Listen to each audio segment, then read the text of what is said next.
ఇంకో అంశం ఏంటంటే రైతు భరోసానే. రైతు భరోసాకు సంబంధించి మనం మాట్లాడదాం ఇప్పుడు.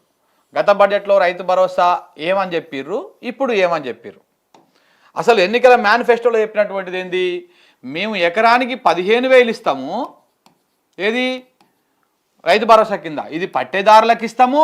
మళ్ళీ అదే 15,000 రూపాయలు కౌలు రైతులకు ఇస్తాము.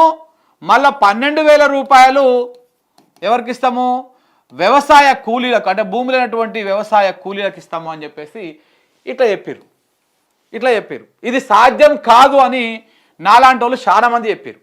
ఇది సాధ్యమయ్యేటువంటి పని కాదు, ఈ రకాలుగా చేయడం కుదరదు.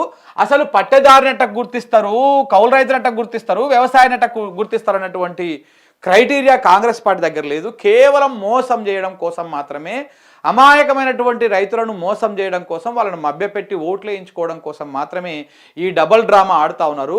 అసలు పట్టేదారుని, కౌలు రైతుని ఏ రకంగా గుర్తిస్తారు? పట్టేదారు, ఇప్పుడు మీరు ఒక 10 ఎకరాల భూమి ఉంది, లేకపోతే 5 ఎకరాల భూమి ఉంది ఒక రైతుకి. ఆయన ఆ 5 ఎకరాల భూమిని ఆ పక్క రైతుకో ఇంకెవరికో కౌలుకి ఇస్తాడు. ఇప్పుడు నువ్వు ఈ 15,000 రూపాయలు పట్టదారికి ఇస్తావా, కౌలుకి ఇస్తావా?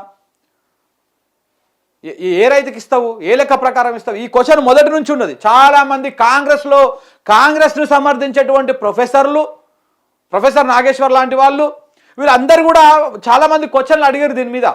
అట్టెట్టిస్తారండి మీరు? కౌలు రైతుకి ఇస్తారా, పట్టదారికి ఇస్తారా, ఎట్లా ఇస్తారు, అసలు వ్యవసాయ కూలీని ఎట్లా గుర్తిస్తారు, ఏ రకంగా గుర్తిస్తారు అని చెప్పేసి అందరూ కూడా దాని మీద మాట్లాడారు. అప్పుడు అందరినీ బుల్డోజ్ చేసుకుంటూ పోయారు కాంగ్రెస్ ప్రభుత్వం, కాంగ్రెస్ నాయకులు రేవంత్ రెడ్డి గారు, బట్టి విక్రమార్క గారు, వీళ్ళందరూ కూడా బుల్డోజ్ చేసుకుంటూ పోయారు. ఎందుకంటే ఎవరికి వచ్చేది వాళ్ళకి వస్తుంది. ఇక్కడ ఎలాంటి కాంట్రడిక్షన్ రాదు, ఎలాంటి క్లాష్ రాదు. ఎవరికి వచ్చేది వాళ్ళకి వస్తుంది. పట్టదారికి పోయేది పట్టదారికి పోతుంది, కౌలు రైతుకు పోయేది కౌలు రైతుకు పోతుంది, వ్యవసాయ కూలికి పోయేది వ్యవసాయ కూలికి పోతుంది అని చెప్పేసి చాలా శుతిమెత్తగా స్మూత్గా చెప్పడం జరిగింది. కానీ సినిమా కట్ చేస్తే ఏమైంది? ఆ రోజు మనం ఏవైతే అనుమానాలు వ్యక్తం చేసినామో అదే ఇప్పుడు జరిగింది. పట్టదారు ఈ కౌలు రైతు అనే దుకాణం మొత్తానికే ఎత్తేసిర్రు. ఇక కౌలు రైతు లేదు, కౌలు రైతును మొత్తానికే తీసేసిర్రు. కౌలు రైతు ముచ్చటే లేదు. 1.5 కాలం అయిపోయింది ఇప్పటిదాకా. పోనీ అది పోతే పాయే. ఇక నెక్స్ట్ గిదేదో ఉంది కదా వ్యవసాయ కూలీలది. ఈ వ్యవసాయ కూలీలది ఏదో మమ్మ అనిపించారు. చెప్పినా కదా ఇప్పుడు అసలు కొసరు కథ. కొసరేసిరు. ఇది కొసరు ఊర్లో ఒకరికి ఇద్దరికి మమ అనిపించేసి అయిపోయింది, దీన్ని అమలు చేసేస్తామని చెప్పేసి ప్రచారం చేసుకోరు. ఇక అసలు ముచ్చట మనము ఈ రైతు భరోసా 15,000 కాడికి అని చెప్పి గత బడ్జెట్లో 15,000కు మేము ఇస్తందుకు రెడీ చేసి పెట్టాము.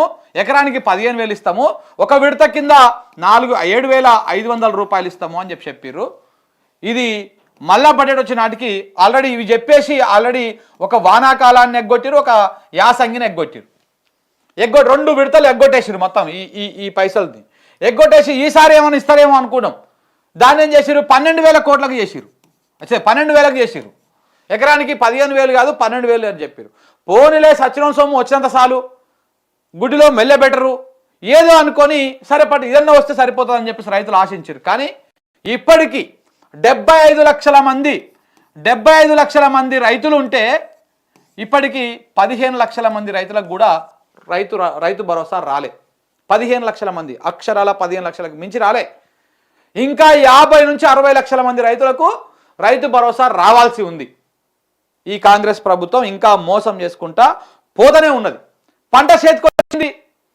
ఇక ఈ మార్చి కదా, మార్చి 22 తారీఖు ఇవ్వాలి, 22 తారీఖు ఇవ్వాలి. ప్రారంభం అయితేనే ఉన్నది, కోతలు స్టార్ట్ అయితేనే ఉన్నాయి. కానీ ఇప్పటిదాకా ఎలాంటి రైతు భరోసా సంబంధించిన స్టెప్ లేదు. అప్పట్లో ఏం చెప్పారు? జనవరి 26 తారీఖు ముందు రోజు తెల్లారంగానే టకీ అని పడిపోతాయని చెప్పారు. ఆ టకీ లేదు, టపీ లేదు, టింగ్ లేదు, ఏది లేదు. చివరికి రైతు భరోసా కూడా ఎగ్గొట్టారు. ఇది కూడా అయిపోయా. గత బడ్జెట్లో పెట్టినటువంటి అబద్ధాలను తీసి చూపించడం జరిగింది. రైతులకు ఎవరైనా అకాల మరణం చేత చనిపోతే ఈ రైతు బీమా ఏదైతే ఉందో ఈ రైతు బీమా చాలా ఆదుకుంటుంది. అకాల మరణం చేత చనిపోతే ఈ రైతు బీమా ఎవరన్నా రైతు ఏ కారణం చేత యాక్సిడెంట్ కానీ, సహజ మరణం కానీ, ఆత్మహత్య కానీ ఏ కారణం చేత చనిపోయినా నెలలకు ముందుకే 5 లక్షల రూపాయలు ఆ కుటుంబానికి రైతు బీమా రూపంలో వచ్చేటివి. సంవత్సర కాలం అవుతుంది వీళ్ళు ప్రీమియం కట్టక. కొన్ని వేల మంది రైతులు ఈ బీమా కోసం ఎదురు చూస్తున్నారు. ఇది జరుగుతుంది. గత ప్రభుత్వంలో గత బడ్జెట్లో పెట్టినటువంటి గత సంవత్సరం పెట్టినటువంటి బడ్జెట్కి ఈ బడ్జెట్కి చాలా పొంతన లేకుండా మాట్లాడారు. ఇట్లా చాలా అంశాలను ఒక్కొక్క పాయింట్ను ఆయన పేజీ నెంబరు పేరా నెంబరు అప్పుడు ఏం చెప్పారు ఇప్పుడు ఏం చెప్పారు, పేజీ నెంబరు పేరా నెంబరు అప్పుడేం చెప్పారు ఇప్పుడేం చెప్పారు, పేజీ నెంబరు పేరా నెంబరు అప్పుడేం చెప్పారు ఇప్పుడేం చెప్పారు, ఏ రకంగా ప్రజలను మోసం చేసిరు ఎట్టట చెప్పారు అనేది మొత్తం 2.5 గంటల సేపు సినిమా మొత్తం చెప్పుకుంటూ వచ్చారు.